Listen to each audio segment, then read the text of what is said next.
แน่มันว่าเหตุนั้นมีมาดังมันจะกล่าวจึงเล่นสะสู่สะสนโกลาหลอันใหญ่เกิดขึ้นไข้ล่วงลาย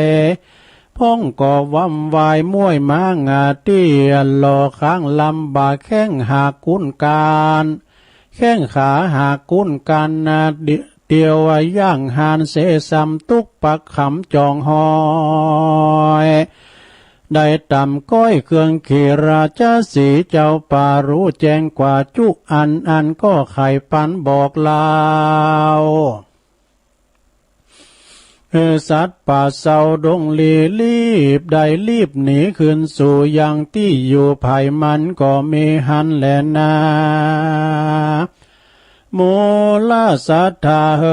ยมวลโมอันพร่ำอยู่ฟังธรรมใดดาจำว่าติดต่อบ่ขาดคอบทได้กัมมาจาไขสอนกล่าวว่ากันมีข่าวลอดหูเฮการเองดูสันทีเฮแม่นที่กองทำได้ยินกำเก่าแม่นลิงลู่ตัวยลมก็กันบ่สมไฟมักไฟป่าเอาไม้เครื่องขี่ล้างเตื้อก็มีคนบาปใจกายาปะลาเอาคำขามาล่อคือแหวนงาแก้วก็เจียงคานน้ำซอยสังวานก้ามากที่เตหาของเกมีเหลี่ยมมาเล่บ่อไหลแสงเก็บได้บ่อจ้าตัดสองนาเล่าลามีมายาหลายแหล่แสงเก่าแก่กรรมดีว่าเงินว่าคำขานีก้าใหญ่เรานี่ใส่ตังสองเก็บใดของก้ามากสองเราหากสามเมื่อกันกวนนาจักปั่นบิดแบ่งฮือถูกแห่งกองทามนะขอ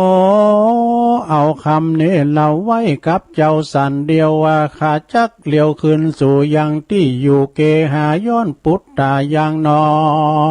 ยพงอ่อนอ้อยไว้เยาไว้แสงจากไข่นั่นนี่จากเก่าจี้นาเฮือเราลาไฟเอื้อได้หลงเชื่อตัวตามยัง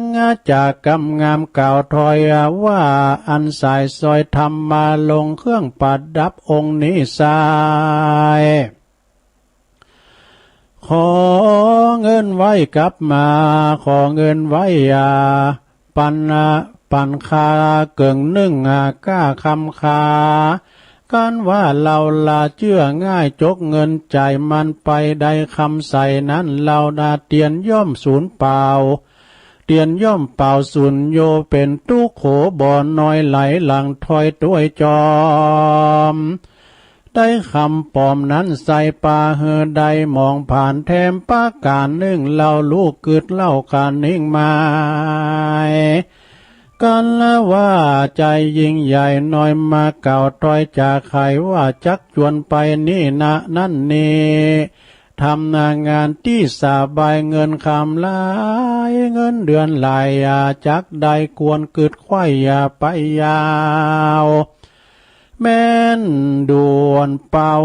หาดหาวรีบฟังเฝ้าตัวไปจักตุกใจเมื่อซอยได้ต่ำก้อยทาโลนกวนพอตนตัวเก่าว่าเรานี่เราสันใดคนไกลผู้อื่นอ่านเมอ่านหมื่นถึงแสน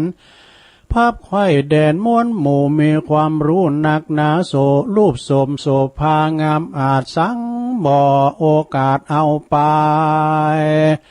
เป็นสันใดนั้นใส่มาใครใดตนเราคันนิ่งเอาดังนี้เอาเป็นที่พิจารณาหืมมุนตาพอกว้างกึดนาอาจอ้างไปยาวสืบสันสาวทวนที่หืมแมนเตียตามกองพ่องก่อปองหือใดพ่องก่อไก่หือเสียแม่นหันนาเหลิงลูเจือกำอูตามลมมาก็บ่สมดัง ก็การนำบ่อสมดังอ่างใดวิดว่างเครื่องขี่จุมคนดีมีมากคนหลายหากมีหลายตั้งยิงใจหนุ่มเต่าดังปราดเจ้าอาทิตาจาสอนมาเก่าบอกจีเฮลูว่าเฮเรานี้ยังเชื่อใจไฟเอื้อตั้งดีเชื่อว่าพระมุนีปิ่นกล่าวคือพระพุทธเจ้าเราลาตรัสพยาขวาดลู่ไผบ่ออูไข่ปันลู่แลหันนาแจงที่บ่มีที่สงสัยพิจารณาลู่พิจารณาไปสันส่งเฮแม่นจ้องกองทำหันนาว่าปาปากรรมใหญ่น้อยเป็นตัวถอยกาลีหันว่าบุญมีเตี้ยงแต่บาปมีแน่เป็นไม้เชื่อว่ายิ่งใจใหญ่น้อยใหญ่ตกอยู่ใต้เวรกรรมกันว่าใดกาตำกรรมตั้งบาปอันกายหยาบกาลีบาปกรรมมีตอบสายได้ตกไล่จังไล่กันกาไกลาพลากไตลาจากเมืองคนย่อมได้เอาตัวตนไปตกทอดลงสู่รอดอเวจีกันว่าใดกาตำดีนั้นใส่บุญสร้างบุญไว้บ่ขาดบ่ประมาทลาสาบุญจักป่าส่งอยู่เฮอได้อยู่เจยบานสุขสำลานค่ำเจ้าบ่อโศกเศร้าเครื่องขี่กันตายหนีกลาภาคดับจิตจากเมืองคนย่อมเอาตนไปเกิดจันฟ้าเลิศเมืองสวรรค์บ่อยาจ้าแหลนนามูลาสัทธามวลหมู่พร้อมนาอยู่ฟังธรรมฟังแล้วจำจดจืออย่าได้เฮือหายนี้ดังบาลีแต่ไทยอันนำมาตั้งไว้ว่าสุสูสังลาภาเตปัญญังอปปมัตโตวิจักขันโนดังนี้ขายกล่าวจี้เป็นไตว่าปุกกะละผู้ใดก็แล้วมีใจผ่องแผ้วยินดีฟังเมติปราชเจ้าอันบอกเล่าไขกรรมมาด้วยใจคบมายำบ่อขาดบ่อประมาทลาสารูพิจารณาสันทีฮือแมนตีกองดีพยามีผาเสดเตียนย่อมเกิดมีมาได้นำป่าพ้นจากต่างตุกยากภัยมารพายแม่นคนไก่คนไก่ใหญ่น้อยมาเก่าถอยไข่กำจุงจักจุงนำนั้นนาเนกวนกึศที่พิจารณาญานำนาลิงลูตามกำอูคนหลายจังป่าไวเมื่อซอยใดต่ำก้อยมองผ่านดังเนตานบอกเล่าว่าสัตว์ป่าเศร้าดงนาฟังกะตายจะเอินเป่าว่าก็ฟังเฝ้าตัวไปก็บอกขันเน่งในคือสอดพ้องก่อมวยมอดมอนลานนาพ้องก่อแข้งขาหักลากก็ได้ลำบากเครื่องขี่ดังราชสีตัวอาจลูกกึดขวาดหันใสหือสัตดงไพรใหญ่น้อยได้อากาศก้อยต่างไว้คือปูนต่างตายจูผูเฮได้อยู่สวัสดีก็มีด้วยประการดังกล่าวมานี้แหละนะเนติตังขียาสังวันนาจาสังวันนาวิเศษจาห้องเหตุอย่าถือนุ่นงิ้วเฮติวเห็นผาก็บังโกมโสมเรสเด็จแล้วเท่านี้ก่อนแลสาธุสาธุสาธุเอา จบลงไปสราญาโยมทั้งหลายอย่าถืองิ้วอย่าถือนุ่นงิ้วเฮติวเห็นผาเนี่ยเปิ้นปินธรรมเปิ้นว่าผ่านหืบได้หือหูเบ้านะอย่างสัตว์ทั้งหลายเนี่ยกระต่ายมันนอนรับอยู่สราญาโยมเปิ้นว่ากระต่ายตื่นตุ้มลุมมาปัดใบไม้ลุมมาปัดอัน หน่วยมันเลยหลุนมาเนาะมันตกใส่กิ่งไม้แห้งของใบตาลเนี่ยนะมันดังย่าบัลลึง กระต่ายก็ตื่นตุ้มก่อนเนาะหาว่าดินฟ้าจะถล่มก็โฮกไปแลนไปบอกเสือมีผีป่าทั้งหลายสัตว์น้อยสัตว์ใหญ่ปากันหนีเนอไผหนีก็ตายเนอสัตว์ทั้งหลายก็หูพิจารณาเนาะว่าเป็นพิสันใดกระสูจ้าก็ถึงแต่ตายเนอแต่หมูโม่นายนะตัวขาไม้แลนกันไปสดปดโตกิ่งไม้ใบไม้ปลูเพราะว่ามันจ้างกล้ามอย่างแก่แลนกันสดก็มีเจ้าป่าเนาะราชสีห์นี่เปิ้นแอวดงดอนในป่าดงดาน หันซัดแลนกันมานี่ก็ตะกะจอดก่อนสู้เขาเล่นอย่างมานี่สู้เขานี้ตายอย่างไอ้กะสัตว์ทั้งหลายก็บอกว่าก็อันเจ้ากระตายนี่กะว่าดินแผ่นดินจะถล่มเนี่ยปากันนี้กันหนีก็ตายไอ้นะมันจะถล่มอย่างไรเนี่ยเจ้ากระตายมันมีอย่างไรไอ้นะลองเอาไปผอแล้วลองปิกไปผอแล้วลองนำขาไปขาจะไปผอแล้วดินมันจะถล่มที่ไหนน่ะกระต่ายก็ไม่ไข่ไปว่าโกนะราชสีห์ก็คังใส่กันเนาะคังใส่ก็กระต่ายก็สันทับนี่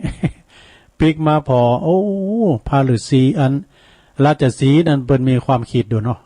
เปิ้นก็ปิดเจรณาว่ากระต่ายมันนอนนี่แล้วก็อันนี้กองของใบตาลมันก่อกองอาหารเนาะลุมมาปัดหน่วยมันตกนี่มันดังแหงกระต่ายก็สะดุ้งกะฮะว่าแผ่นดินจะถล่มกับปากันนี้เนี่ยดูอันที่ตายก็มีดูตกเหวตกหอยตายก็มีเพราะวันนี้มันกลางตายเนาะปองก่อคาฮักแข้งห่าน ก็ปิ้นว่ากระต่ายตื่นตุ้มเด้อศรัทธาญาติโยมทั้งหลายเนาะ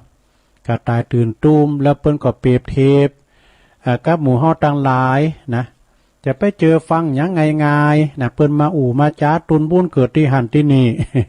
เปิ้นมาแข่งตกทองก็มีได้ในธรรมนี่นะ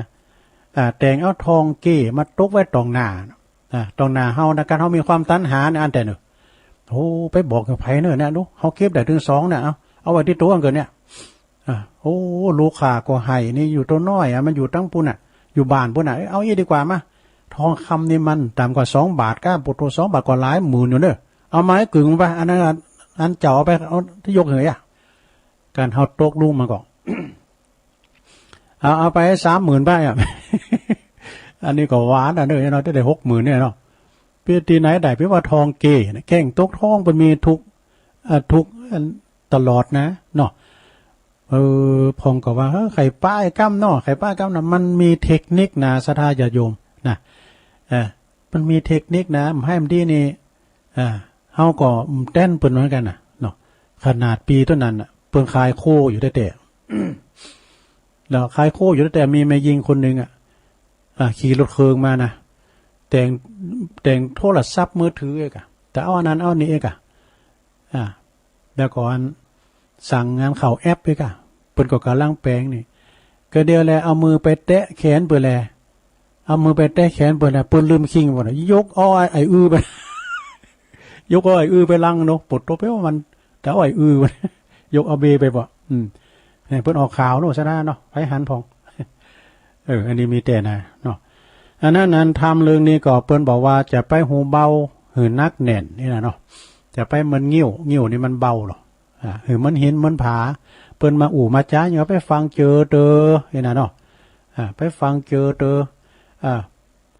เปิ้นว่าถ้าลูกเมมาอย่างนั้นก็ไปฟังเจอเตอในธรรมเปิ้นมานะเนาะทุลุงก็สรุปธรรมก่อนปอดต่อใดละเนาะก็สรุปธรรมมาอย่างก็เดียวจะเอานี่มาวาทำกรรมหนึ่งเกิดนิทานกันเนาะมีนิทานอยู่เนอสถานเนอ มีนิทานอยู่2 เรื่องโดยกันก็เห็นเนาะก่อนจะถึงนิทานนะก็มีอันนี้อยู่นิทานนั้นเดี๋ยวกันเด้อเอานิทานโลภมากลาภหายมันกำหรอ นิทานนี้ก็ได้รับความอนุเคราะห์จากแม่ครู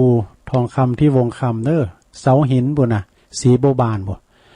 สุนัขกับเงาอันนี้ก็เคยหันนะก็เคยเฮนกันมาเนี่ยศรัทธาญาติโยมเนาะสมัย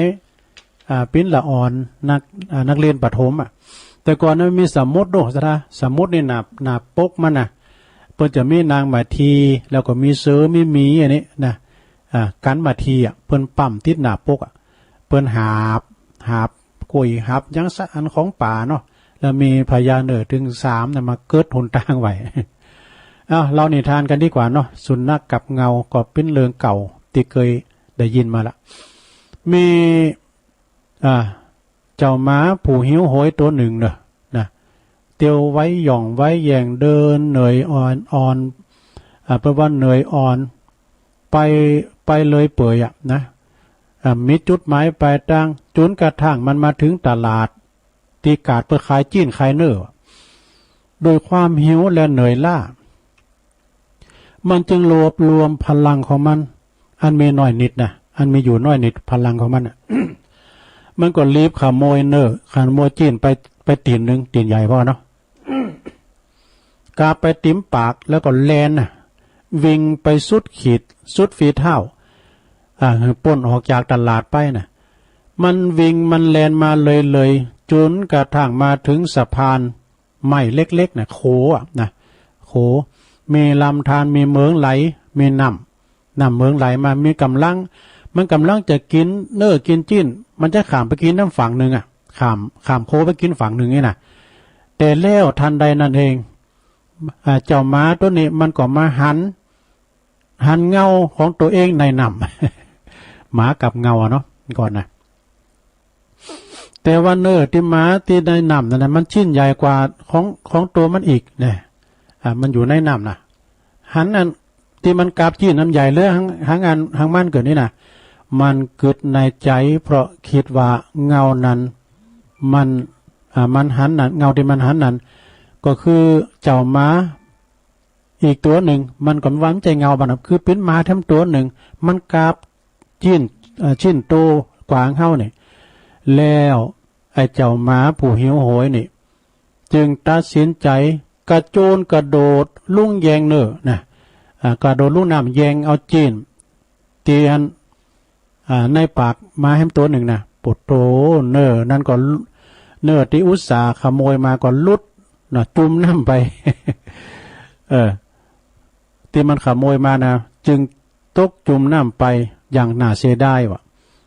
มันได้กินสกรรมโดยความตะกะของมันเลยบ่ได้กินเนื้อเลยสักชิ้นนะเนี่ยเปิ้นว่า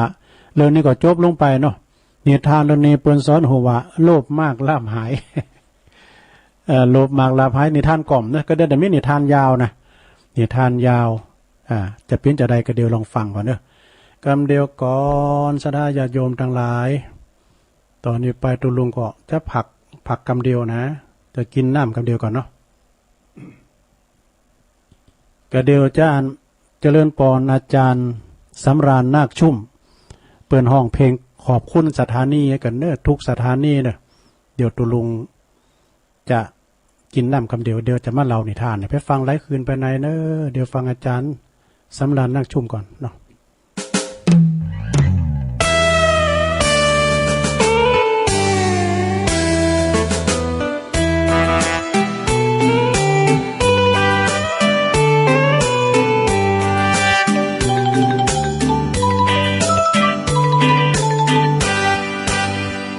ขอบคุณแฟนๆที่ยังหนาแน่นเป็นแฟนสถานีเปิดวิทยุฟังคลื่นนี้มานานหลายปีแล้วท่านเปิดรายการใดท่านก็ฟังได้ทั้งวันมีเพลงและข่าวบริการเล่าขานตำนานล้านนา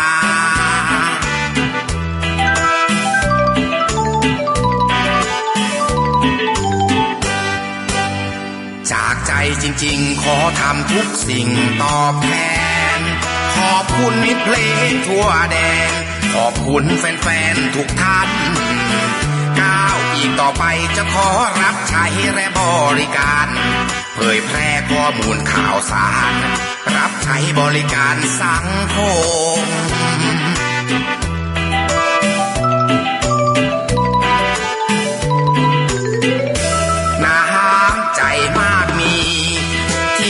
มอบให้คืนนี้4 ปีผ่านมาด้วยแรงศรัทธาที่ท่านเมตตามอบให้ขอบคุณน้ำใจทุกท่านยิ่งชาย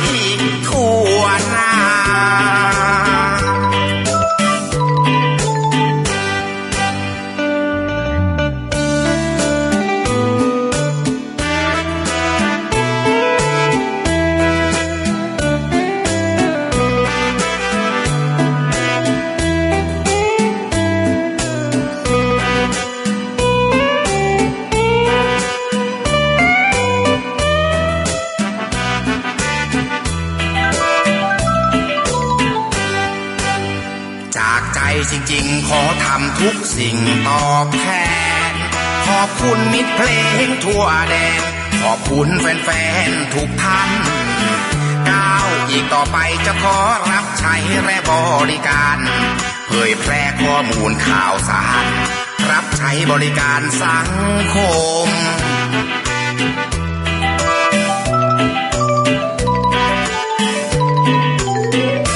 น้ำใจ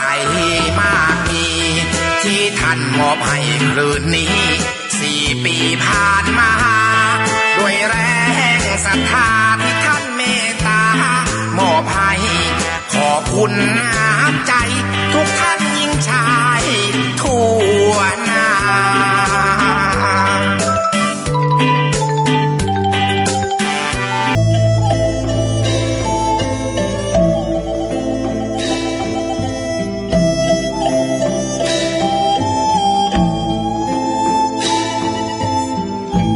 เอาแล้วศรัทธาญาติโยมทั้งหลายเอาแล้วตัวลุงก็พักกึ่งไปกำหนึ่งเพื่อว่าได้เตียวไปเตียวมาให้หน่อยหนึ่งจิบน้ำเนาะยืดสินยืดสายก็มาปะกันชั่วโมงที่2สุดท้ายเนาะแต่ว่านี่ก็ได้ไปฉีดยาวัคซีนเข็ม2เนาะแอตตาก็ซิล่าอีกอะเนาะเอาก็เป็นคุณก่อนร้ายตู้เจ้าก่อนนักโดยศรัทธาคุณก่อนร้ายคุณบานนะเปิ่นก็เอาศูนย์กันไปเลย แล้วก็ขอบคุณทางท่านพระครูกัลยาณปราโมทย์โดยเปิ่นเอารถมาหับถึงวัดเนี่ยนะก็คำการน้ำมันเปิ่นไปเฮามันจะมีรถนี่เนาะกันไม่เปิ่นเอาก็ไม่ได้ไปสีด ก็เลี้ยวผ่านไปมันคือแล้วก็มีไข่นิดหน่อยนะซ้ำพอโต๊ะเก่านี้สีเนื้อห่อนไว้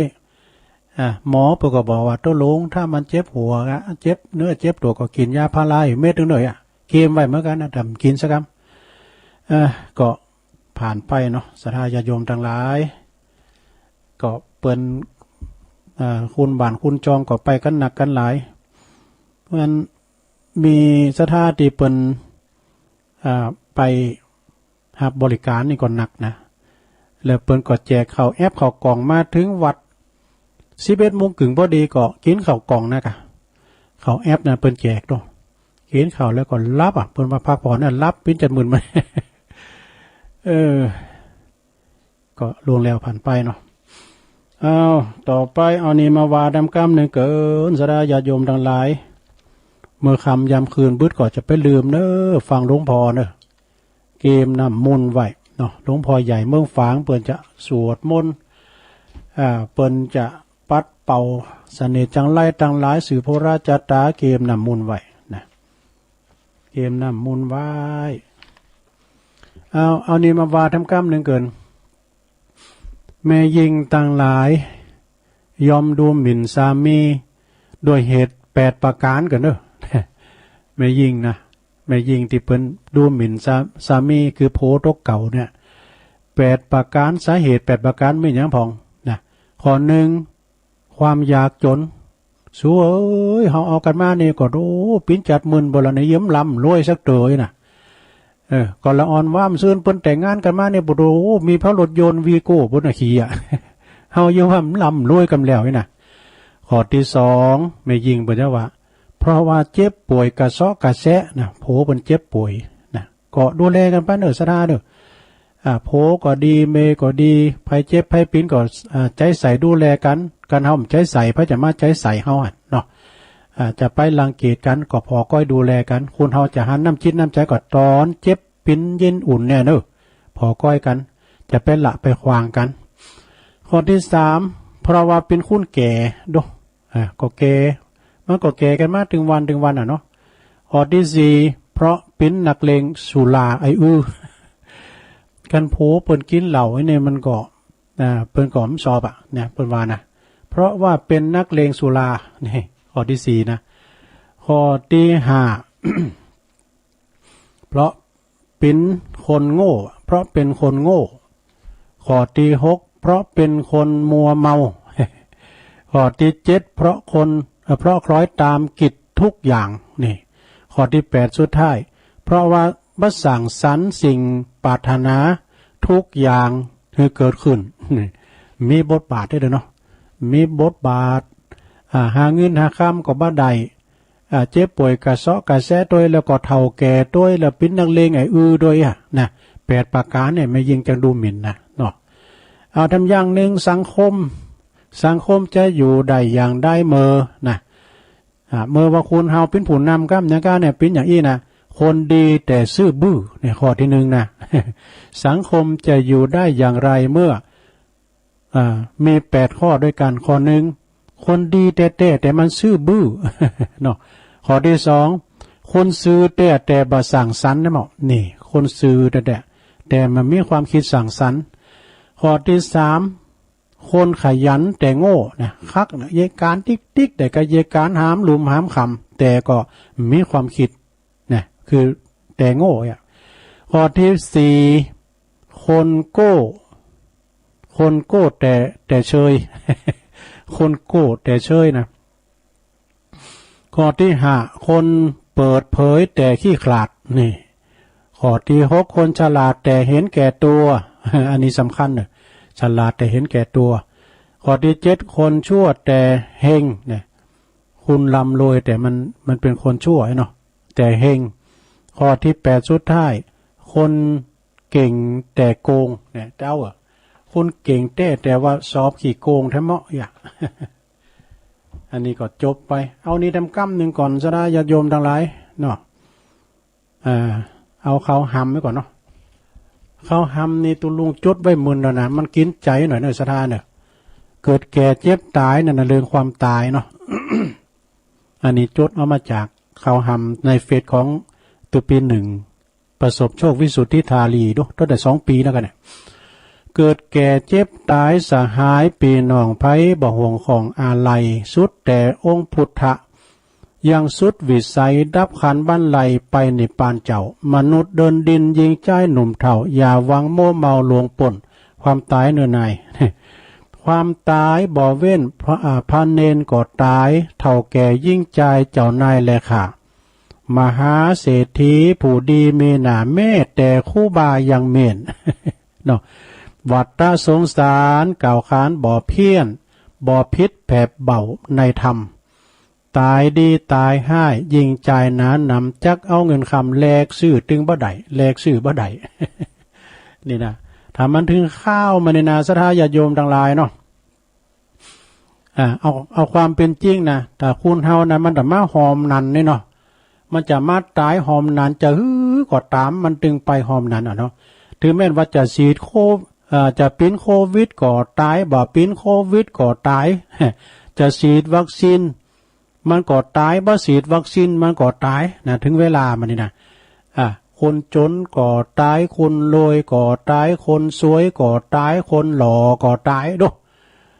คนขี้เลก็ตายคนป่วยก็ตายคนสุขภาพดีก็ตายนะแล้วก็บ่มีไผที่บ่ตายนี่เปิ้นว่านะยังเปิ้นว่าอย่าไปกึดเยอะกับชีวิตว่าจะต้องได้อันใดว่าจะเป็นแบบไหนว่าจะต้องเป็นเหมือนไผนะไปเอาแบบไผเนี่ยเอาตัวเฮาเนี่ยคือตัวของเฮาก็คือตัวของเฮาเนี่ยยังคว้าใดก็คว้ามายินดียังมันสุดซอยก็ปล่อยไปนี่เปิ้นว่าเฮาเป็นเพียงแขกผู้มาเยือนบุญโลกนี้สักวันนี้เฮาก็ต้องไปโลกนี้เป็นว่าเฮามาเยือนโลกนี้นะเป็นสถานที่ท่องเที่ยวโจข้าวนั่นเด้อ แล้วก็อยู่กับปัจจุบันได้ทำทุกวินาทีมีความหมายเพียงเท่าอีกก็พอแล้วอยู่เป็นกำลังใจกันแล้วเฮาจะจากกันอย่างมีความสุขนะหิวก็กินอิ่มก็ปอท่อก็พักนี่นักก็วางงงก็นอน อย่าจริงจังกับชีวิตหนักเดี๋ยวมันก็ผ่านไปละนะเดี๋ยวมันก็ผ่านไปละแบ่งปันความสุขกันอภัยกันหนักแล้วเฮาจะจากไปอย่างสง่างามจบ ขอบคุณพี่น้องตั้งดอยหน่อยพัฒนาบนเนอต่างน้องหานสันทรายเขียนมาเนาะจบไปทั้งอย่างหนึ่งเอาละตอนนี้เข้านิทานก่อน โอ้เวลาก่อนมันไข่ปอแล้วเนอะเอานิทานกล่อมก่อนเนาะพวกยังมีเวลาอยู่ดูนะเอาอันนี้เคยได้ยินแล้วเนาะลุงเนาะฟังนะตอนแต่งว่าแม่ลุงเป็นละอ่อนนี่กะลุงเป็นคู่ จะเล่านิทานให้ฟังก่อนเนี่ยดูคู่บนเล่านิทานน่ะโม้แหลมก่อนนะก่อนสมัยตุลุงเขานี่ก็มีอาจารย์ประเสริฐวรรณวิจิตรเนี่ยเบิ่นเล่านิทานดีนะอาจารย์สุ่มวังที่ยองเขานี่ก้าเนี่ยครูสุ่มเปิ้นสอนเจ้นสองดูกบฟุ้งซ่านข้างกำแพงวัดพี่จะได้ลองฟังก่อนเด้อในกาลละครั้งหนึ่งยังมีกบตัวหนึ่งอาศัยลบอยู่ในกำแพงวัดทุกวันทุกเจ้ามันก็เฝ้ามองดูพระไปออกบิณฑบาตตั้งแต่เจ้ามืดนะพอพระไปบิณฑบาตกลับมาถึงวัดเปิดฉันอาหารเจ้ากบก่อนนึกในใจว่าอยากจะเกิดมาเป็นพระเป็นตุเจ้านะมันสบายอย่างตุมาใจนะสุมาเนี่ยมันสบายมันสบายดีนะมีคนมาถวายมาตานกู้เข่ากันเนี่ยได้กินได้ชั้นทุกวันอันใดดีอันรับเพื่อก่อนมาตานอันใดออกใหม่อย่างเฮ็ดถอบนี่ก็ดีนะเพื่อก่อนมาตานจอพักปังก้าแกงหน่อสุ่มกันเมื่อพระเนนชั้นแล้วเนาะเมื่อพระชั้นแล้วตุเจ้าชั้นแล้ว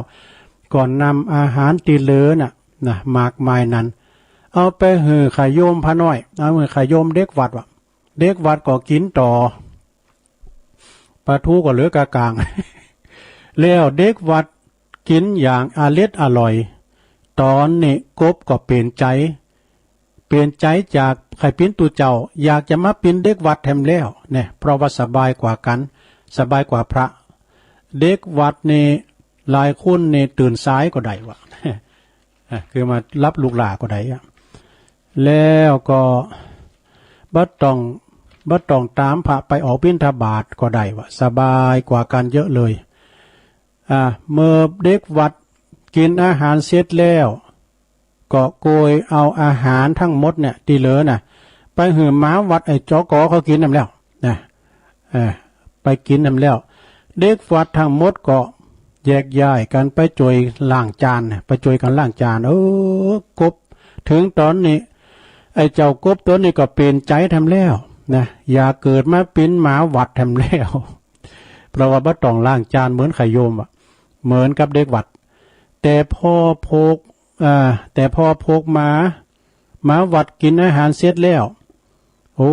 ก็แยกย้ายกันไปทำหน้าที่ไปเฝ้าวัดเห่าฮ้อนพองเห่าคุ้นแปลกหน้ามาฝูงแมลงวันตอนนั้นก็มาเป่ามาตอมสากอาหารเก่าต่อจากนั้นต่อจากหมาวัดเนาะถึงตอนนี้เจ้ากบก็เปลี่ยนใจให้มันแล้วนะก็มาเปลี่ยนใจให้มันแล้วอยากจะเป็นแมลงวันเพราะว่ามันสบายที่สุดบ่ต้องทำอย่างเลยนะบ่ต้องทำอย่างเลยมีน้ำซ้ำยังมีอันของอาหารหือกินบ่มีมดอีกด้วยขณะที่เจ้ากบฟุ้งซ่านกำลังคิดเพลินอยู่นั่นนะพอดีหันแมลงวันตัวหนึ่งบินมาไกลๆมันจึงเอาลิ้นตวัดแมลงวันนั้นเข้าปากโดยสัญชาตญาณ ถึงตอนนี้เจ้ากบตีคิดชอบฟุ้งซ่านชอบคิดฟุ้งซ่านนั้นก็บรรลุธรรมเลย บรรลุอย่างไรก็คือฉับพลันนั้นคำคิดไปว่าเป็นตัวของเฮาเองนี่แหละดีที่สุดเลยวะ นิทานเรื่องนี้ก็จบลงไปเพิ่นสอนหนึ่งว่าจงเชื่อมั่นในตนเองพอใจในสิ่งที่ตนมีอยู่เนี่ยจบลงไปซะท่า อันนี้นะเป็นนิทานกล่อมนะลุงเนอะเอามาเล่าสู่จู้กันฟังเนาะซะท่าญาติโยมทั้งหลาย ตัวลุงก็อันจะตักตังลายให้หน่อยว่าลืมตักตังลายไหวสาพระเมตตาอาจารย์ท่านเจ้าอธิการวิชาสุจินโนเจ้าคณะตำบลโมงหน่อยเจ้าวัดป่าตานวัดเปิ้นงามเจริญพรไปทางอาจารย์สุทัศน์กันทวังด้วยปอจานเฮาแล้วก็บ้านสวนดอยหลอดด้วยปีนานผลไอ้บารมีวังใจชิดโดยแม่แดงอัมพรแตนดอกไม้จอมตรองด้วยพี่ไอ้ไตโหฮ้อดำคุณหนึ่งไอ้บรรจงกันทะวงนะ ตัวแทนพี่น้องนำดิบเนอเปิ้นฟังตลอดให้ลูกแม่สุทัศน์ดีมูลอันนี้ก็อยู่ตุ้งปีสีนวลอันนี้ไหวสาตุลุงยองฟังอยู่เนอสุรชัยอันนี้เปิ้นอยู่บันทานะสุรชัยนี่นะยายแดงดอกตาล่อมดูอยู่ป่าคอยไต่เนอนี่นะแม่ครูทองคำที่วงคำจากสีโบบานเนาะพิตาตุปินหนุ่มด้วยตุปินหนุ่มก็วัดไฟหินทีมงานถ่ายทอเสียงนอกสถานตีของวัดไฟหินเฮาแม่พันทาวันนะตัวเนาะปรงมงคลเดนเนอร์มูลชีพพี่น้องจากน้องเงิกให้ฟังตลอดแล้วก็แปลเดี๋ยวลงนะมันพิตัวต่างประเทศแล้วไหวสาบารมีดำตุปีนาลงเดนเนอร์ตุปีนาลงแต่เพิ่นอยู่วัดทุ่งพึ่งพูนะอันนี้ก็เจ้าหมู่เก่าเพิ่นชาธมิกเก่าเพิ่นเป็นพระครูล่ะสุวิธานนันทกิจเนอตุปีลงเดี๋ยวกันเนออ่านไล่ก่อนแล้วก็โอ้ตุปีหนงอภิญญาเดินเพิ่นเป็นตุเจ้าแล้วเริ่มว่าเพิ่นก็ไปฉีดยานะตุปีหนงอภิญญานะแล้วก็แล้วก็คุณโยมกัญญาจันทร์นะโดยนะทุ่งเซี่ยวคุณยายจันแม่จันนี่ก็อยู่ปุ่นเวียงตาการเนอะ แล้วก็ชมรมวิทยุสมัครเล่นซีบีดอยหลังถ้ำไอนิกรชัยน้อย0นกยุง601จาก005ว2 เดี๋ยวเปิ้นโทรมาติ๊กๆเปิ้นเอาเจริญปอนไปสาเจ้าตุลุงก็อ่านไลน์มันเสียงซะครับ เป็นหยังแม่สีเจ้าแม่สีปันโยไปสีย่างว่าแล้วเหรอคือเราในมือหน่อยสอนด้วยกันแน่พอนด้วยกันแน่น่ะกะขึ้นมาด้วยกันแน่แม่สีลุงไปเช็คละอย่าเจ้าไปเช็คละเช็คหยังเช็คแล้วเรียบร้อยละแม่สีปันโยเจ้าไว้ค่ะเจ้าฟังตั้งแต่เจ้ามันตีหนึ่งแล้วตุลุงดีกะผู้ก็มาอยู่เนอะสาธุรถเปิดซ้ายเลยรถเปิดซ้ายเลยเนาะเจ้านี่อ่านไลน์มันเสียงสังกรรม0899556506เจริญปอนเจ้าโอ้แม่พี่นะแม่สมภารแม่สมภารเจ้าโอ้เสียงเหมือนกันแม่สมภารโอ้ฟังเจ้าแล้วเนาะแม่ย่อยสันทรายม่วนทำมากกับม่วนแม่ย่อยสันทรายนะมันใจยุ่งลงเนอะโอ้ขอบคุณหลายๆเนอะพี่น้องสันทรายแม่ย่อยเพิ่นฟังตลอดนะว่าขอบคุณแม่จันดีเด้อเนอะอันสันน้ำเหม่งเจริญปอนเจ้ากับแม่สาเจ้าตุลุงโอ้แม่พินแม่สายพินก็เอาให้หน่อยอันเดียวเจ้าตุลุงพักผ่อนก่อนเนอะเจ้าเนอะนะไปรับก็รับแล้วเนอะเจ้าเนอะพักผ่อนจะไปฝืนสังขารนะเจ้าไปกินยามาแล้วเจ้านี่กับเจ้ากระซิบไปแล้วล่ะนั่งเข็ม2เจ้าขอที่ก็เอาเทียบใส่เอาเลยจะติลานเป็นปอใจจะไปนับกินนับอยู่กันจะจ้าผู้ขอเฮือหลานใดมีเงินฟังคำสอนเรื่องนี้เปิ้นตึงอ้างสักเสริมจะไปมักลับอยู่เตินสาลีจะหงกิกสาบจะติลานเป็นแม่หญิงคือใดเฉลียวฉลาดคือมันซักมันตากเสื้อผ้าผู้อ่อนพวกแต่งบ่าว่าถ้วยว่าจอนคือปฏิบัติจัดแจงคือมันพอก้อยแยงเก็บไว้เป็นปีเป็นอย่างโคตรมาเจอลานใจผู้จะสอนจะสั่งบัดดีโลกตาจังบัดดีโลกห่วงคณะบัดดีฟันมีดเข้าบ้านบัดดีกาวต้านมุสาบัดดีมั่งสาสนาฮือสั่งข้าเจ้าเต็นแต่ตักดีลานเป็นแม่หญิงอยู่นิ่มๆแทบจะไปทำอย่างแปลกชอบแอบเมื่อค่ำกลางคืนให้มันตำไฟใส่ไฟมันบ่ให้อย่าลืมไปแอบเมื่อค่ำกลางคืนไผ่บ่ปั่นยืมสินนุ่ง เจ้าสอบักเก่าจบแล้วเจ้า โอ้ขอบคุณแม่สายพินจ้าสาธุสาธุ จ้าจากไว้จ้าเจ้าเจ้าสาธุ เนี่ยคือนี่เป็นสีสันสีสันของคืนเฮานะอันขอโทษเด้อสุรชัยนี่เป็นอยู่เมืองจีโลงนะทุว่าวัดบันท่าหวำใจเนอะสุรชัยนี่อยู่เมืองจีโลงเนาะเจริญปอน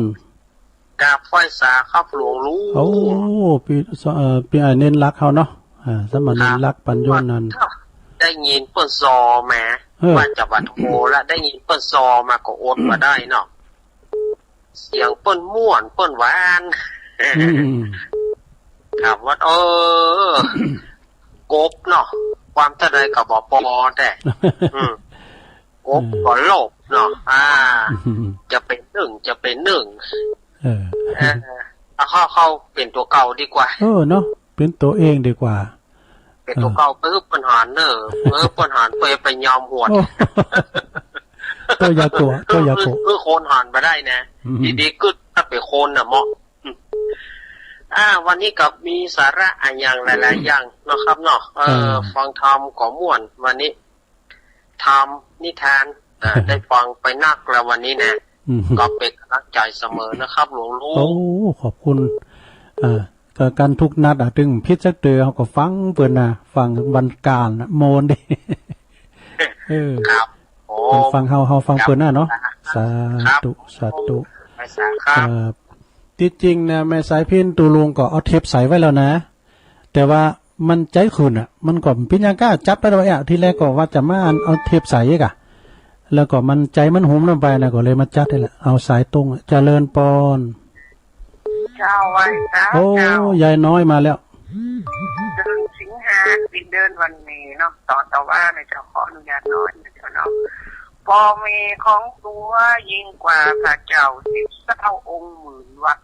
ขออยากให้เป็นลูกเพชรลูกยักษ์เทวทัตเจ้ามาดลคุณพ่อเวนอันฮอนเดดหนาวฝนยังปกคลุมวนลูกหลานตัวหนาพอมีของเฮาบุญคุณแก้วตาบ่มียังมาเก็บตัดบุญกินบุญทานตีธรรมในวัดยังบ่เก็บใจคุณครองคุณพ่อเมนั่นบ่มีแถมสองเอามาเก็บต้องเหมือนพ่อเมใดพระเจ้าพิมพ์ตัวยังบ่ไหวไปลงอะไรเปิดป่องยามเจ้าหิวหวยเขาบ่ตกต้องชักกึดถึงหวานกันนาอันปอเมนั่นตันยังหงหาอย่านี้ไฟหน้าไปเป่าหิ่งหอยเจ้าวันนี้เปวลีเนาะตะกี้ตุนทำตันว่าสุดสูสังพลตีปัญญานะเจ้าเปลว่าฟังด้วยดีจะได้ซึ่งปัญญานะเจ้าวันนี้ตลาดนัดวันดอนเปิดแล้วนะเจ้าไหว้ตาเจ้าสาธุยายน้อยกาดนัดเด้อเจ้าของถ้ำจักกาข่างคำเตดกุสินเนอะเจริญปอน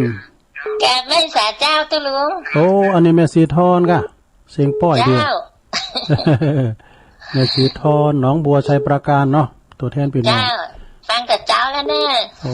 ดีกะชัดเจนดีนะเจ้าโอ้ขอบคุณแม่สีทอนหลายๆเด้อเจ้าสาธุเจ้าสาธุโธ่อันนี้ตัวแทนพี่น้องชัยปราการเนาะน้องโบบ่น้อยบุญปันยังมาเด้อรู้เจริญปอนนมัสการเจ้ามาแล้วแม่สุภาลักษณ์เส้นพระเจ้าแดงหายไปหลายวันนี่ฟังเจ้าลูกในสีย่าเลยสีแล้วสีทิม2ว่านี่กะสีแล้วก็พักการเนื้อโตอยู่รอดปลอดภัยนะลุงเนี่ยหมอประกอบว่าตุลุงพักผ่อนเนอะแล้วมันใจขืนทีแรกก็เอาเทปใส่ไว้แล้วนะพิญญาก้าไอ้ก็เลยจัดมาสันผัดเจ้าแดงมันยังบอกหูหายนะลูกเนี่ยมันก็เดี๋ยวก่อนสันเข่าแล้วก็จะพักผ่อนอย่างงั้นแม่สายพินวานั่นเนาะจะเอานายมอนก้านนะครับเราขอบคุณแม่สุพรรณลักษณ์เด้อเจ้ายังไม่จีบเลยพิญญาแหละเอาก็รอคิวกันเนาะสร้างภูมิต้านทานสร้างภูมิต้านทานโอ้ยตูเจ้าก็ดำผืดนักเนอะ โอ้เฮาพอนี่เฮาหูจักไผสักคนแหละเพิ่นก็หูจักเฮา คุณบานคนนักไผเป็นไผหัวตึดหน้าตึดตาหมดอ่ะขอบคุณอาจารย์ที่เพิ่นถวายแมตมานะพุทโตเอาดีแต่สุดใจก็มออาจารย์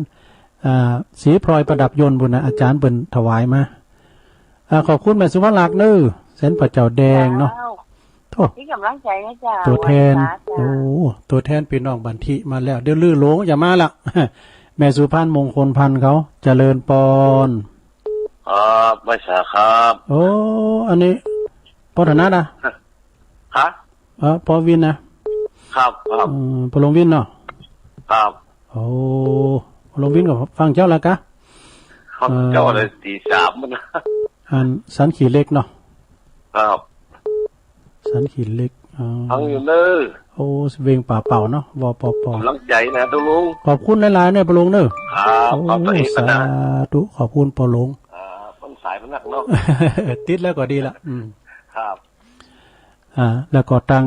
พี่น้องตั้งบันกอกบันไว้นะสันกำแป้งกันน้องเอ๋ยนะเพิ่นฟังกันหลายเนาะเจริญปอนไว้สาเจ้าแม่จันติบแม่จันติบมาแล้วยังเป็นสาธิตว่าแล้วพักผ่อนนักๆนะเจ้านักๆนะเจ้าแม่น่ะกินน้ำได้หลายเอกเจ้าอันก่อนว่าคือแล้วนี่สิจะเมยหน่อยเด้อเฮาสร้างบ่ตัวเก่านี่สิเนื้อฮ้อนนะแล้วก็บึดก่อนหนาวบึดก่อนฮ้อนว่ะลูกมาตั้งเต็งคืนน่ะเต็งกึ่งนะก็เป็นว่าอันนี้มันถ้าเมยใจเนาะลูกมามันนางอยู่นี่แหละตั้งเต็งกึ่งมันนางอยู่นี่แหละดูเจ้าเขตกาลามเนาะฝากไว้ซะบ่ได้มีทำหลวงพ่อเด้อแม่จันติบวงตู้วงกันนะเจ้าไปเข็ม2แล้วเนาะเข็ม2แล้วกะเจ้านักตึกกึกเหมือนกันเขียนนะซีโนแวคเหมือนจะเจ็บนี่อันนี้มันก็นักตึกกึกประกอบวัดตุลุงผ่อนคลายเพิ่นจะฉีดยานะตุลุงอย่าไปเกรงกายเนี่ยผ่อนคลายตุลุงไปพอกันรับตายวิทย์หน้าไปทางอื่นเนี่ยหมอเพิ่นก็บอกแกเดียวจบเลยเป็นยังไงสาธุขอบคุณแม่จันติบเจ้าพ่อเจ้า08995560506ยายพรมาแล้วพอดียายพรราชการเจ้าพี่เขาล่ะไปกินยังตื่นเนาะยายพรร้องโวแดงอันนี้ดูคุณเฒ่าเมียก้อนมีก้อนถ้ามีก็เอาเลยจะไปจ้าเจ้าได้ยินเททำได้ไงเตทำเจ้าเตทำเมืองเนี่ยกะเตทำก็กุ๊มาไปทำมันก็อันอาจารย์ท่านอาจารย์สมเพชรตุอุ้ยเขาเป็นถวายมาน่ะกะแม่บุหลันเขาแม่กิมหลันเขาเป็นตานมาเตทำพวกก็จะมาเตอยู่พวกเจ้าไปฉีดยาล่ะไปฉีดยามาเจ็บปวดเดี๋ยวดีละเดี๋ยวนี้มันเป็นยังละได้ฉีดชักหนึ่งไปฉีดจะคือยายพรก็อยู่หันกะขังกำแป้งกะอย่างกบนั่นนี่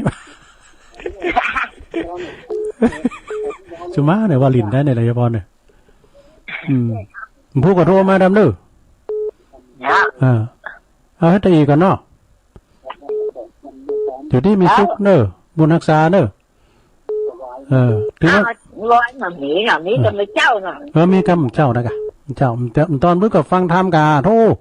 ตูเจ้าไปมาเตดน้ำเตดธรรมโมนว่าในฟังอาจารย์ธนอัดถึง2 ชั่วโมงกันนะต้องมาราธอนกันนั่นแหละตึงบรรยายขอบคุณยายพรนักผู้ก็โทรมาดำผู้ก็เกมก้อนไว้ถ้าอ่านก้อนก็มาเจ้าหน่อยถ้าทำปลายมาน้ำได้เนี่ยเวลามันจะป้อเนาะเจริญปอนสักย้อนครับโอ้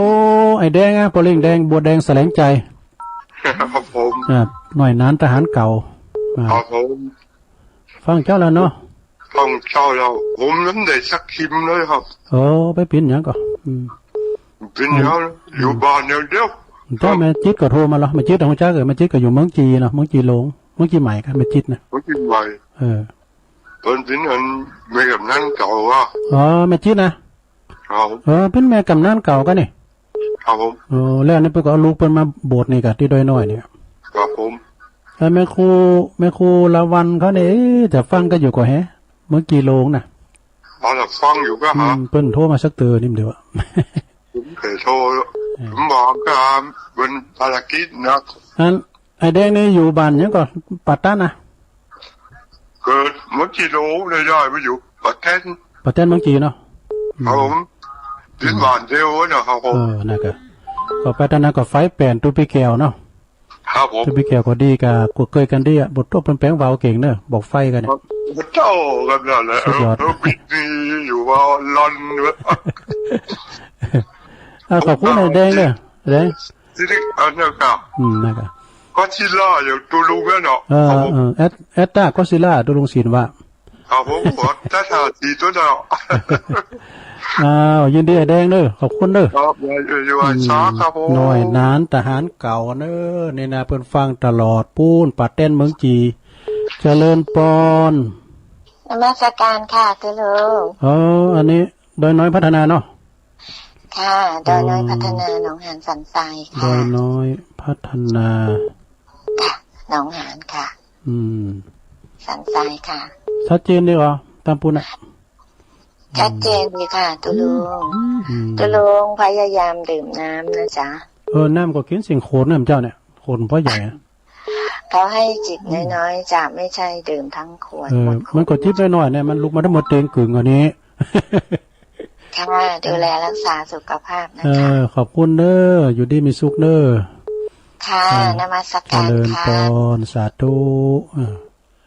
ก็ขอบคุณสถาดีเปิ้นปิ้นหงเนาะสำเร็จเปิ้นก็โทรมาตุลุงยังเด้อพักเนี่ยเจริญพร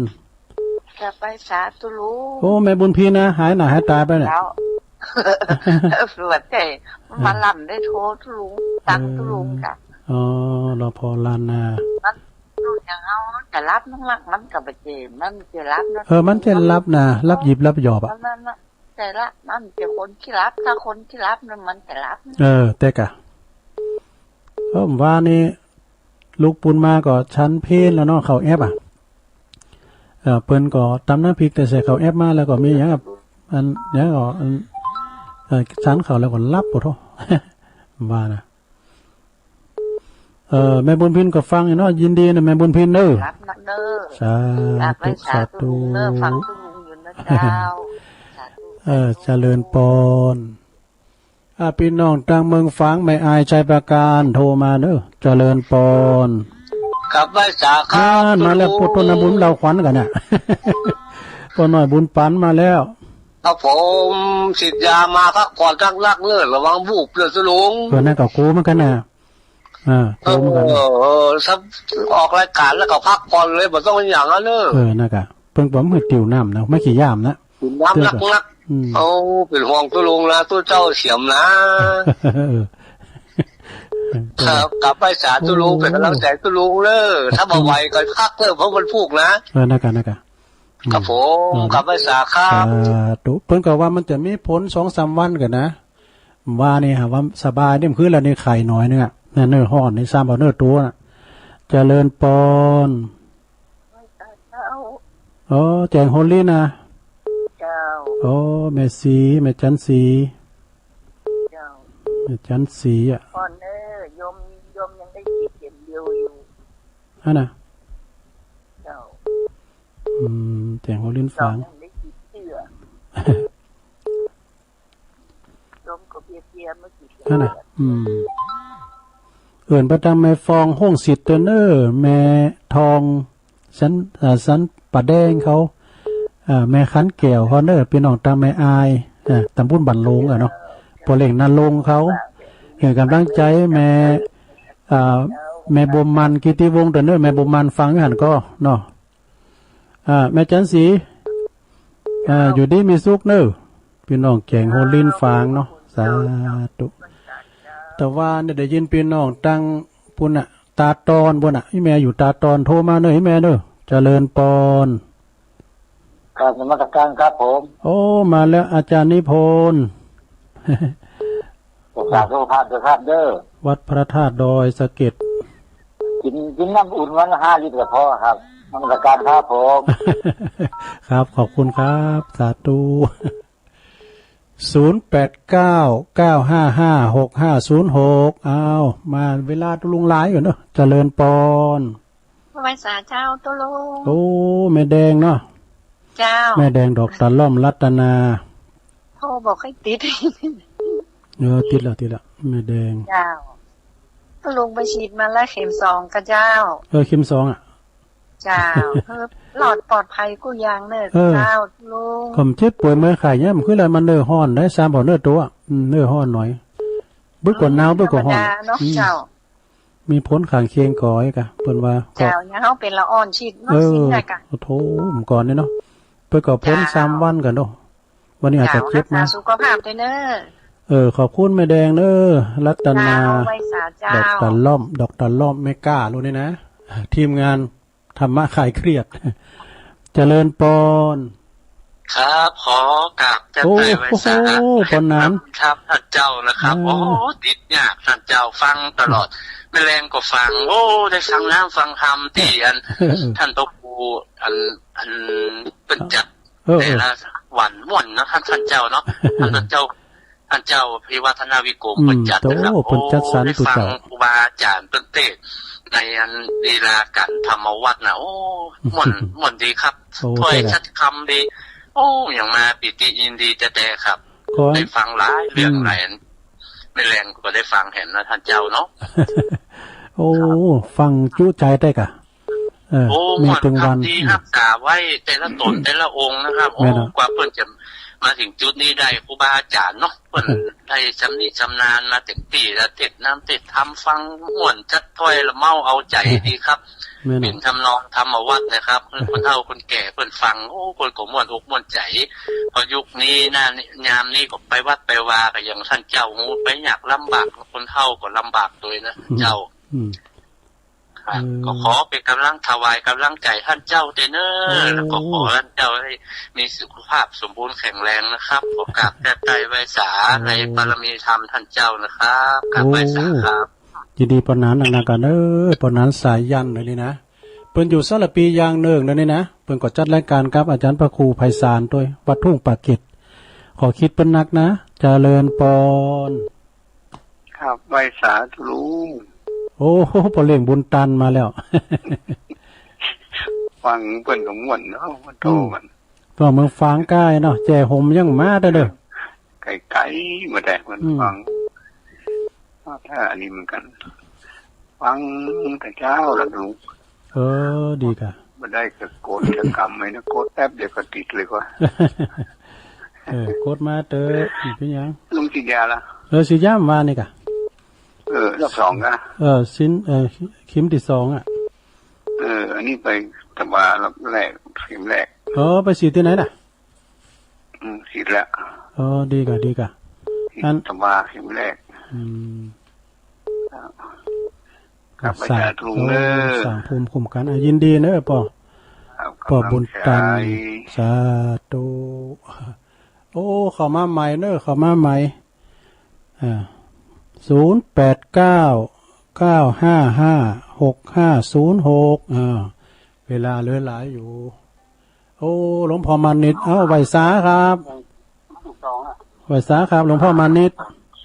ครับกับนมัสการครับมาสักมาทายฟังแล้วก็มาแค่ตรงนี้ได้กินบ่จับดีจับประเดี๋ยวจบได้ต่ออาจารย์นิพนธ์นะเนาะพบบุญมาแล้วจะอาจารย์ขึ้นมาแล้ว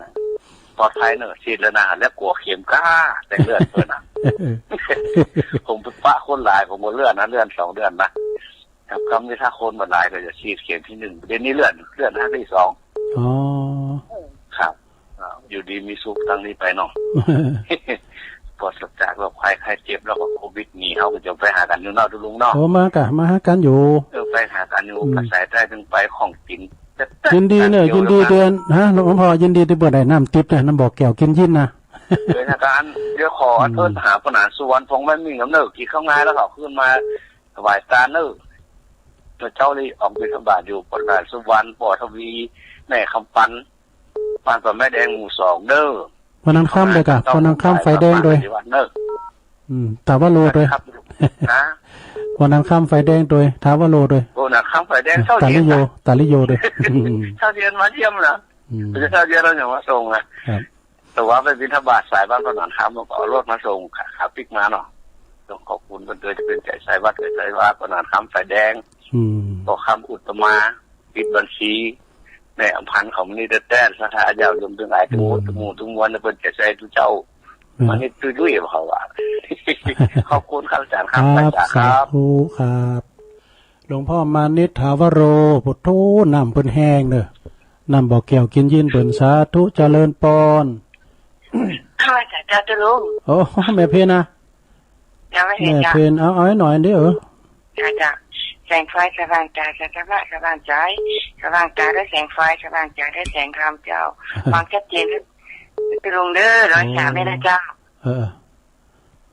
ว่าจะลุงขอบคุณเด้อแม่เพนเด้อสาธุเอิ้นไปตางานขจรพอใจด้วยเจริญปอนขอพระเจ้าตะลุงแม่พันนะแม่สุพันมงคลพันเนาะโอ้ให้หน่อยให้ตาไปนี่ฟังก็อยู่เนาะฟังจังว่าตรงแม่สุพันมงคลพันตรงไปฉีดยามาแล้วอีกฉีดแล้วเขาก็มาถามจะไล่เตอกับแม่สุพันมีโรคประจำตัวหลายโรคเนาะถ้าว่ามันใจบัดตกเตือบใจบัดตกเปิ้นก็ว่ามันต้องฉีดเตออีกเขาทำใจได้เปิ้นก็จะนำได้นักฉีดเปิ้นสอบถามเหมือนกันนะเพิ่นก็ถามเหมือนกันว่าเฮามีโรคประจำตัวหยังพองแป้ยามหยังพองตุลุงกินหยังล่ำพองลาบกะอ่ะเพิ่นถามมีเป็นโรคประจำตัวกะมีหยังหอดถึงวันได้กินยาสักอย่างแหละกินยากระเจี๊ยบภูเขาแล้วกะปลอดภัยกะมันมีหลายโรคเนาะว่านะเฮาทำใจได้แต่ปะโอ้เปิ้นไหนเฮาก็อยู่เฮือนน่ะก็รักษาตัวดีๆกว่าดีแล้วเหรอแม่พันโอ้นั่นน่ะโอ้ดีใจเนอะวันนี้โทรมานะนึกว่าลืมกันแล้วก็อีกบัดลืมฟังทุกวันแหละดีละเจ้าฟังตรงเสมอไปทำว่าจะมารับไปว่ะไปพิ้นอย่างก็ทำความลับทำความลับก็ตายตื่นตุ้มหรอตื่นมาทำกำต้มมันปอนโทรกันมากโอ้โหฟังจะกำเนิดบุกเยอะสอมาตีแถมขอบคุณแม่พันเนอแม่สุพันมงคลพันโอ้สาธุเหมือนกันเนอพี่น้องบันทิเนอเจริญปอนพระเจ้าตัวแทนพี่น้องบ้านล่องคือกวาวเช่นเป็นไปละนะจุลุงเพิ่งหักผ่อนได้แต่เนอแม่เย็นปินตะฟังเนอเสียงเขาเปลี่ยนไปเสียงเขาเปลี่ยนไปลองเคยกวาวยินดีเนอะแม่เนอะพี่น้องตัวแทนพี่น้องลองเคยกวาวแม่เย็นในปนหนึ่งไปวัดตลอดเจริญปอนดาวภาษาครับตุลงโอ้ไอ้บุญมาแล้วครับไอ้บุญมาตุลงไปฉีดยาครับไปฉีดยาเตี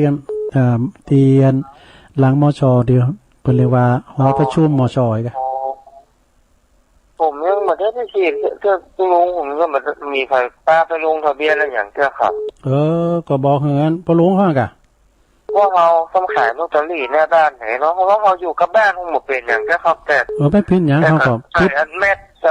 ใส่แมสได้กะใส่แมสล้างมือด้วยน้ำยานะน้ำยาเจลแอลกอฮอล์น่ะยิงปอกกานี่ซ้ำหายนะอย่างตู้เจ้าก็เหมือนนั้นแนวหนาเหมือนกันตู้เจ้านะเปิดมาตานกุ๊กเข่าเป็นหนาก็มาติดอย่างซื้อกันหวยก็เหมือนกันกะหวยนี่ก็บ่โทเพิ่นหุมหวยเพิ่นก็จำเตก็ที่เอาของมาฝากนี่ก็ต้องพยายามใส่แมสดีๆเนอะใส่แมสดีๆครับทุกการกองก็ใส่น้ำยาครับทุกการกองก็ใส่น้ำยาล้างมือเอาอันเจลล้างมืออยู่หิ้มน่ะเนอะครับดีละขอบคุณนายบุญมาเด้อตุลุงรักษาสุขภาพนะครับขอบคุณเด้อครับสาธุครับตุลุงครับตุลุงก็มาโมนตอนที่เปิดมือถือเนี่ยเขาฟังเปิ้นโทรมากับโมนนะเขาฟังเปิ้นก็โมนเปิ้นโทรมาเขาก็โมนเหมือนกันนะเจริญปอนตุลุงโอ้แม่คำปันก็ให้หน่าให้ตาไปมือเนี่ยแม่คำปันเหล่าสันปิงฟังถึงวันเนาะแรงเบิดบ่ายมามันก็ฟังทำเรื่องบ่าย3นะ วันนี้ก็ฟังตูปีโอวัดบ้านท่อแล้วก็อำเภอบ้านปงพะเยาดำเนาะวันนี้นะโทษวันนี้นี่เน็ตเนอะเน็ตตึงวันอ่ะเน็ตกูตุนอ่ะ คุณแม่ทำปานเนอะพระกรรมปันนาฏนี่ก็ตูปีโอนะเจ็ดโมนแถมตุนนี่อย่างนี้ก็เจริญปอนครับโอ้ปอธนาดาครับผมโอ้วันนี้นี่เล่นน้ำเนยย่านมาหน้าไม้อ่ะวันนี้เก่งเลยครับหงเป้านี่หมูยังหมูสี่ครับผมหมูสี่อะเนาะหงเป้ามันมีกี่หมูเลยเนี่ยฮะปอหงเป้ามันมีหมูสี่หมู11หมู9ครับดูโอ้มีหลายเลยขอบคุณปอธนาดังๆเด้อฟังดูว่าวันนี้วันโทรหน้าใหม่ดีครับผมดีละแม่เลี้ยวเขาแม่โบคีเขาโทรมากันนี่น้องตายเขาแม่โนนเขาสาธุเจริญปอนปอธนัดเนี่ยเปิดฟังตลอดเนอะหันตัวจริงเปิดละเจริญปอนเจ้าค่ะแม่จ๋าเจ้าตุลุงแม่ปานี่อ่ะเจ้าโอ้แม่ปานี่ก็หายหน้าหายตาไปเหมือนกันเนอะได้ก็ฟังนะคะฟังเปิดแล้วก็วันนี้ได้ยินเสียงว่าตุลุงมันไปฉีดยาแล้วไปฉีดยาแล้วเข็มแรกกับเจ้าเข็ม2แล้วกะเข็ม2นะคะเข็มแรกในวันที่15เดือนแล้วเนี่ยเจ้าของเข็ม2ยังถึงกันนะโอ้คุณแล้วก็อันเปิ้นว่าให้พักผ่อนนักเสียน้อยเปิ้นก็ว่าอันเนาะตุลุงก่อนทีแรกนั่นน่ะกินน้ำจิบไปลูกมาได้หมดเตงกึ่งอ่ะที่แรกก็เอาเทปใส่ไว้เนี่ยนะแต่เอาเทปเปิดด้วยกะเปิดเพลงไปแล้วก็เดี๋ยวเอาเทปใส่อีกอ่ะมันก็ขึ้นใจหูมาเลยคนเลยมาเข่าโซดได้เลยมาเข่ารายการโซดได้เลยใจถึงเนาะให้มันพูดคำเจ้าอยู่เนาะจ้าถ้ามันม่วนก็ยิงแย่กับภาคถ้ามันม่วนก็ขออภัยด้วยเนอะเสียงย่องนี่มันพองๆเปิ่นก็ไม่ใช่ว่าหูเลิงยินดีแม่ปานนี่เด้อสาธุเสียงย่องก็มีกระตุลุงเด็กก้าบุญนาเปิดก็เป็นเมืองอ่ะตุลุงอุ่นลาวก็บ่ค่อยแขวนเจริญปอนไว้สาโอ้ไว้สาครับตุปีอาจารย์สมเพชรขอบคุณหลายๆเนาะว่านักเรียนนักว่าครับครับผมก็ยังไม่ได้ฉีดสักเข็มนะครับผมลงทะเบียนแล้วนะกับเรื่องผมชาปลายตีนปลายมือนะครับผมรู้ว่าจะไปปรึกษาหมอก้อนนี้เนาะครับตุ้งเสียงเรื่องพักผ่อนเลยครับครับนะครับบื้อได้พักผ่อนตัวเองนะครับโอ้ครับไว้สาขอบคุณหลายๆครับสาธุอันนี้ก็เป็นอาจารย์ตุลุงแถมตุนหนึ่งเด้อเพราะว่าเปิ้นก็มอบไม้ถวายถ้ำมาหลายผูกเด้อศรัทธาเด้อหลวงพ่อบุญปันด้วยตุอุ่ยเฮาโดยนะพระอาจารย์สมเพชรวันนี้เปิดมาปิดท้ายนะขอบคุณเนอะกระเดียวตุลุงขอโทษสายกันเนอะไผได้โทมติดก่อมพวกเจ้าพยายามแถมมาเจ้าเนาะอยู่เนาะแม่สีปัญโยตุนพึงสารปีเนอะเปิดมาปิดสายแหลกสายที่2ก็แม่สมผัสแม่ย่อยสันทรายสายที่3ก็แม่สายพินกัลยาตุงสานเมืองปานตำบลบ้านขอนะเนี่ยนะตำบลบ้านขอนี่เจ้าคณะตำบลบ้านขอเนี่ยเป็นอันเดียวกันเนอะลูกพี่ลูกน้องกันนะไหวสาบารมีธรรมหลวงพ่อเนอะสายที่4ก็สมณเณรเอารักปัญโยนันเนอะอันนี้เปิ้นก็มาคือกำลังใจวัดสันเมืองเนอะไหวสานะครับเนอะสายที่5ก็ยายน้อยกาดนัดเนอะดอนหลงขอบคุณยายน้อยโดยแล้วก็สายที่6ก็แม่สีทอนน้องบัวชัยปราการพี่น้องตัวแทนพี่น้องน้องบัวชัยปราการเนอะสายที่7ก็แม่สุภารักษ์เซนพระเจ้าแดงบันทิเนอขอบคุณเนอแม่หายไปหลายตือวันนี้เปิ้นโทรมาละสายที่8นะก็ลง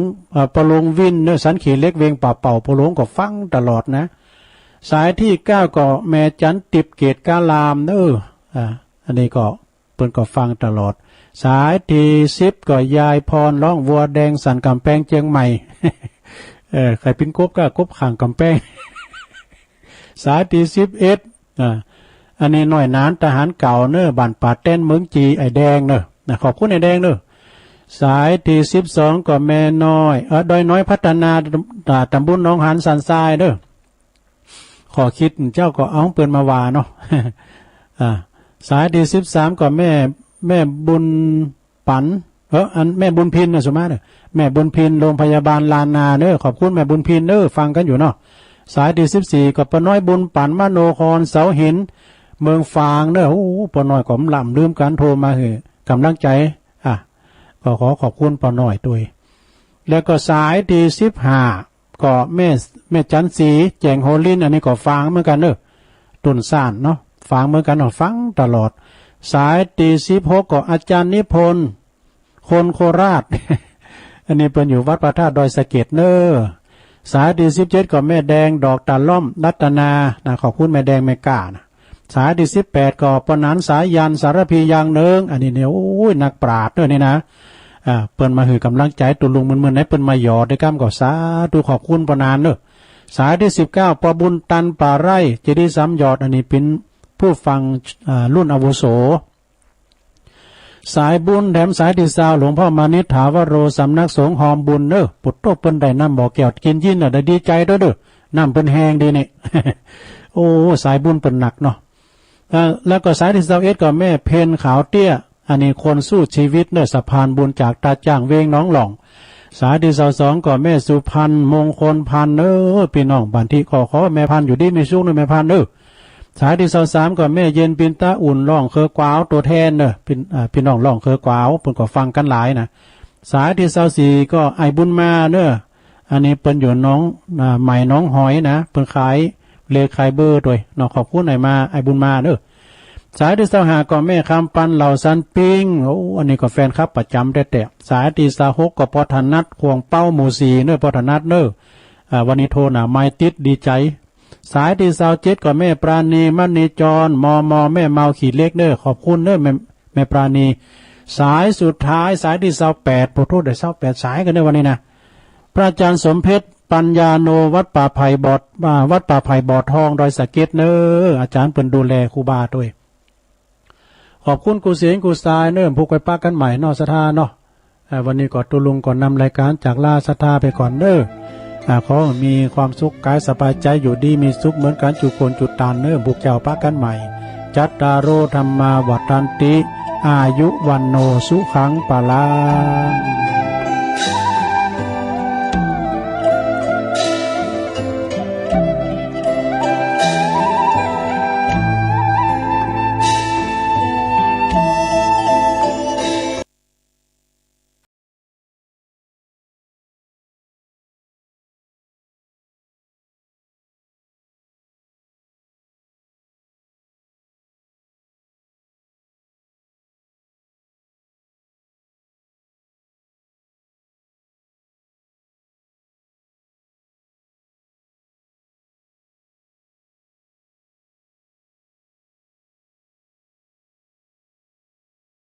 เม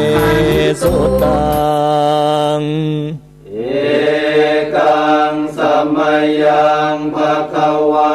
ปาราณ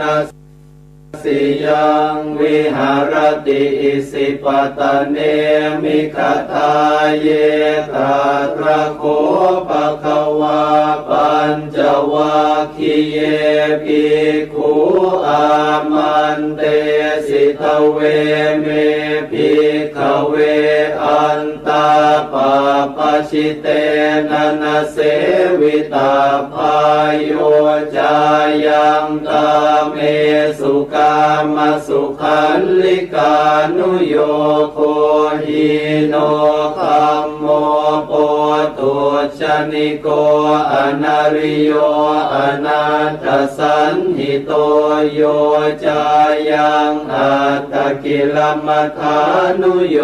โคทุกโขอนาริโยอนาถสันหิโตเอเตเตปิขเวอุโคอันเตอ อนุปคัมมมาชิมมาปฏิปทาตถาคเตนะอภิสัมพุทธาจักขุกรณียานกรณีอุปสมัยยะอภิญญายสัมโพธายนิพพานายสังวัตติกตมาจะสาภิกขเวมาชิมาปฏิปทาตถาคเตนะอภิสัมพุทธาจักขุกรณียานกรณีอุปสมัยยะอภิญญายสัมโพธายนิพพานายสังวัตติอัยเมวะอริโยอาทังคิโกมาโค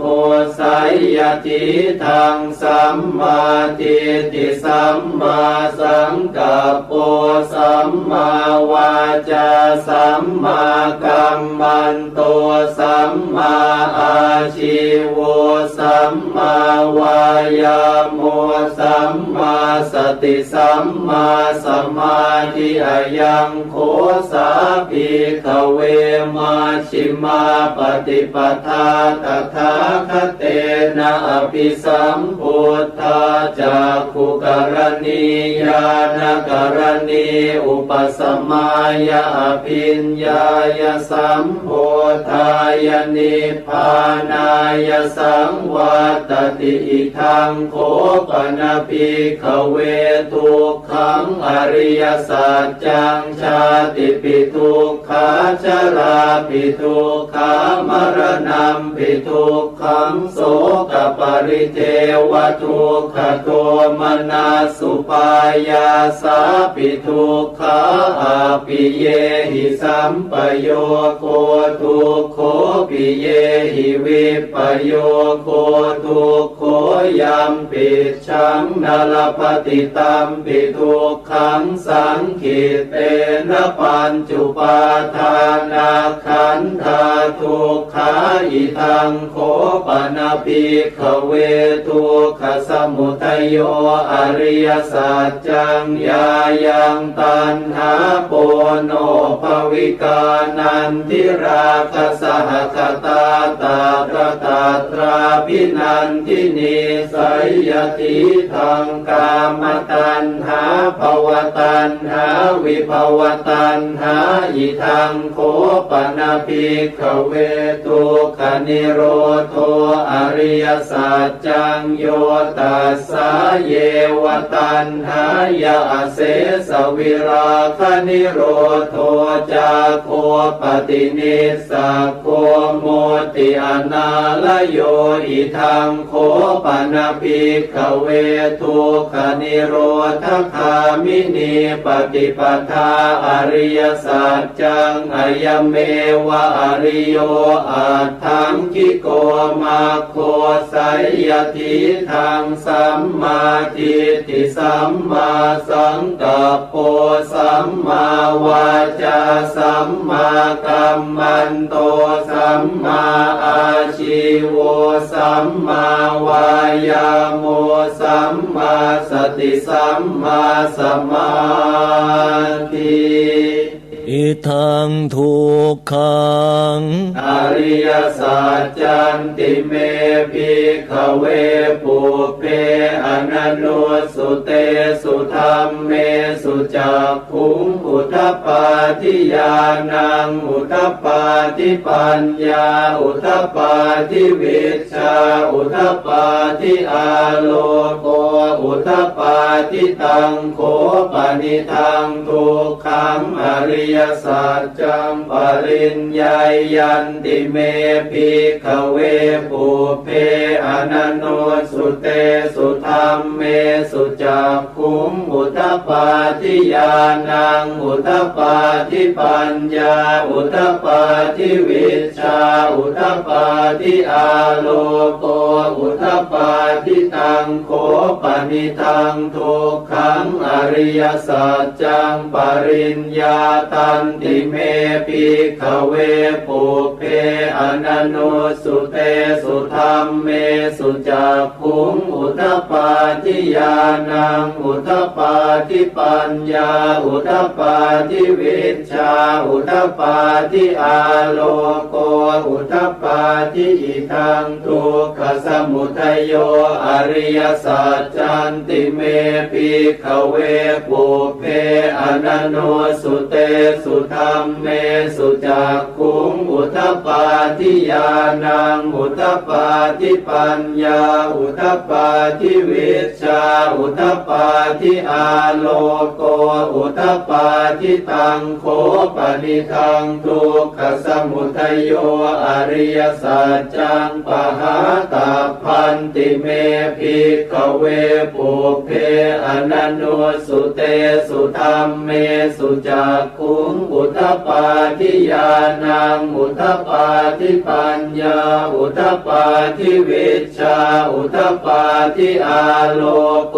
อุทธปาทิตังโขปนิทังทุกขสมุทัยโยอริยสัจจังปหินันติเม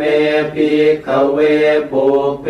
อนันโนสุเตสุธรรมเมสุจักขุงอุทธปาทิญาณังอุทธปาทิปัญญาอุทธปาทิวิชชาอุทธปาทิอาโลโกอุทธปาทิอิทังทุกขนิโรโธอริยสัจจันติเมภิกขเวปุเพอนันโนสุเตสุธรรมเมสุจักขุงอุทธปาทิญาณังอุทธปาทิปัญญาอุทธปาทิวิชชาอุทธปาทิอาโลโกอุทธปาทิตังโขปนิทังทุกขนิโรโธอริยสัจจังสัจฉิกาตาพันติเมภิกขเวปุเพอนันโนสุเตสุธรรมเมสุจักขุงอุทธปาทิญาณังอุทธปาทิปัญญาอุทธปาทิวิชชาอุทธปาทิอาโลโกอุทธปาทิตังโขปนิทังทุกขนิโรโธอริยสัจจังสัจฉิกตันติเมภิกขเวปุเพอนันโนสุเตสุธรรมเมสุจักขุงอุทธปาทิญาณังอุทธปาทิปัญญาอุทธปาทิวิชชาอุทธปาทิอาโลโกอุทธปาทิอิทังทุกขนิโรธคามินีปฏิปทาอริยสัจจันติเมภิกขเวปุเพอนันโนสุเตสุธรรมเมสุจักขุงอุทธปาทิญาณังอุทธปาทิปัญญาอุทธปาทิวิชชาอุทธปาทิอาโลโกอุทธปาทิตังโขปนิทังทุกขนิโรธคามินีปฏิปทาอริยสัจจังภาเวตาพันติเมภิกขเวปุเพอนันโนสุเตสุธรรมเมสุจักขุงอุทธปาทิญาณังอุทธปาทิปัญญาอุทธปาทิวิชชาอุทธปาทิอาโลโกอุทธปาทิตังโข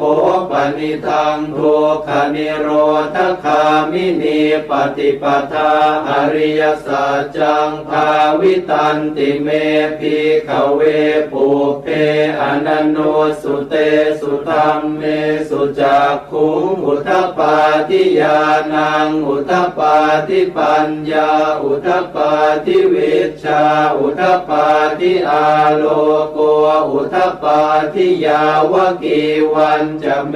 ภิกขเว